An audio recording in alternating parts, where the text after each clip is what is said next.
नमस्कार। अगर आप ट्रेन से सफ़र करते हैं तो आपके लिए तो बड़ी खबरें हैं। हाँ, बिल्कुल। भारतीय रेलवे ने यात्री किराया और जो तत्काल बुकिंग है उसके नियमों में कुछ अहम बदलाव किए हैं। सही। हमारे पास इस पर कुछ जानकारी है रेलवे की तरफ से भी, तो देखते हैं इनमें क्या खास है। हाँ, तो पता चलता है कि किराया थोड़ा बड़ा है, लेकिन साथ ही वो तत्काल टिकट बुक करने का तरीका भी बदल रहा है। अच्छा। हाँ, खासकर 1 जुलाई 2025 से। हम्म। तो समझने वाली बात यह है कि इसका असर किस पर कितना पड़ेगा। चलिए इसी को समझते हैं। सबसे पहले किराए की बात कर लेते हैं। क्या मतलब सभी तरह की यात्रा महंगी हो गई है? नहीं, पूरी तरह से नहीं। देखें, जो नॉन एसी मेल और एक्सप्रेस ट्रेनें हैं, उनमें किराया बढ़ा है 1 पैसा प्रति किलोमीटर। 1 पैसा?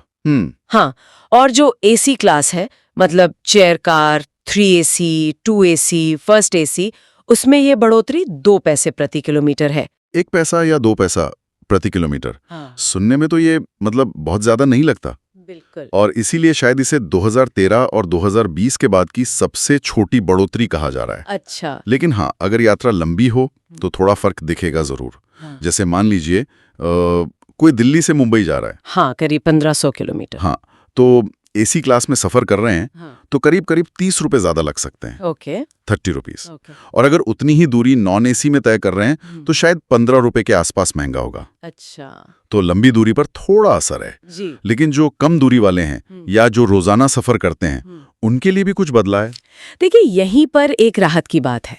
अगर आप 500 किलोमीटर तक की यात्रा कर रहे हैं, साधारण द्वितीय श्रेणी में, मतलब जनरल डिब्बे में, जनरल? हाँ, तो किराए में कोई बदलाव नहीं है। कोई बदलाव नहीं? नहीं। और जो लोग रोज लोकल ट्रेनों से चलते हैं, जिन्हें ईएमयू या एमएमएम सेवाएं कहते हैं, हाँ, मुंबई लोकल जैसी। बिल्कुल, या फिर जिनके पास मासिक सीजन टिकट है, एमएसटी, मतलब महीने भर का पास, हाँ हाँ, पास। उनके किराए में भी कोई बढ़ोतरी नहीं की गई है। अच्छा, तो इसका मतलब ये हुआ कि जो लाखों यात्री रोज ऑफिस या काम पर जाते आते हैं उन पर इसका कोई बोझ नहीं पड़ेगा। हाँ, मोटे तौर पे नहीं पड़ेगा। ये एक अहम बात है। ये जानना जरूरी था। पर ये बढ़ोतरी आखिर की क्यों गई है? मतलब क्या रेलवे को पैसों की ज्यादा जरूरत है? देखिए, रेलवे की जो कुल कमाई होती है उसका करीब 30% यात्री किराए से आता है।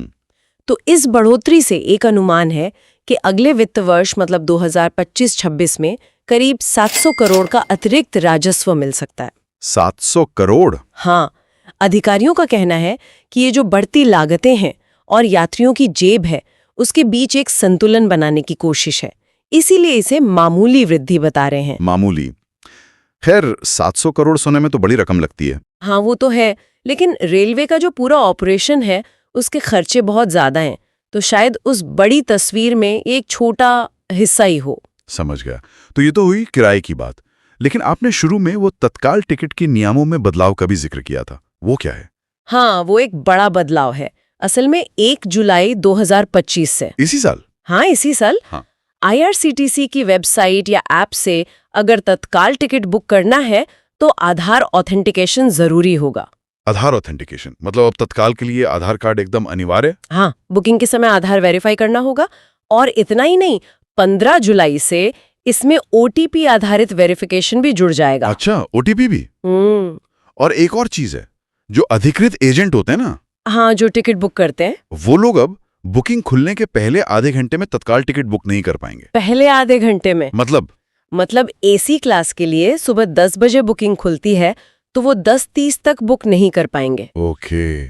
और नॉन एसी की 11 बजे खुलती है तो वो 11:30 तक बुक नहीं कर पाएंगे। ये एजेंट वाली पाबंदी क्यों लगाई गई है, और ये आधार को अनिवार्य करने के पीछे क्या सोच हो सकती है? देखिए, एजेंट वाली पाबंदी का एक मकसद तो शायद ये है कि आम यात्रियों को तत्काल टिकट मिलने की संभावना थोड़ी बढ़े। हाँ, कई बार शिकायत होती है कि एजेंट सारे टिकट ले लेते हैं। बिल्कुल, और आधार को जोड़ने से शायद फर्जी बुकिंग पर रोक लगाने में मदद मिलेगी। अच्छा। और ये भी हो सकता है कि रेलवे की जो पूरी टिकटिंग व्यवस्था है उसे और ज्यादा डिजिटल और सेंट्रलाइज्ड बनाने की तरफ एक कदम हो, पारदर्शिता लाने की कोशिश। दिलचस्प है। तो मतलब एक तरफ तो किराए में बहुत मामूली सी बढ़ोतरी है जो रोज के यात्रियों को तो छू भी नहीं रही।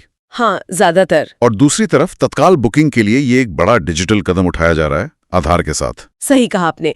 लंबी दूरी की यात्रा, खासकर एसी वाली, थोड़ी महंगी जरूर हुई है, लेकिन रोजमर्रा के यात्री और कम दूरी वाले वो सुरक्षित हैं। वहीं तत्काल बुकिंग में आधार का अनिवार्य होना और एजेंटों पर वो शुरुआती रोक, ये टिकटिंग प्रक्रिया में ज्यादा नियंत्रण और डिजिटलीकरण की तरफ साफ इशारा करता है। तो संक्षेप में कहे तो सफर थोड़ा सा महंगा हो सकता है कुछ लोगों के लिए, पर तत्काल टिकट की बुकिंग अब ज्यादा व्यवस्थित और आधार आधारित होने जा रही है। बिल्कुल, किराए में बढ़ोतरी भले ही छोटी लगे, पर तत्काल में आधार का जुड़ना ये दिखाता है कि कैसे डिजिटल पहचान धीरे धीरे हमारी यात्राओं का भी एक जरूरी हिस्सा बनती जा रही है। इस पूरी बातचीत के अंत में एक सवाल मेरे मन में आ रहा है। हाँ। कि किराए में छोटे छोटे बदलाव और तत्काल जैसी सेवाओं में डिजिटल पहचान पर यह बढ़ता हुआ जोर, इन सब को देखते हुए आने वाले सालों में रेलवे सेवाओं का और हम यात्रियों के अनुभव का भविष्य कैसा आकार ले सकता है?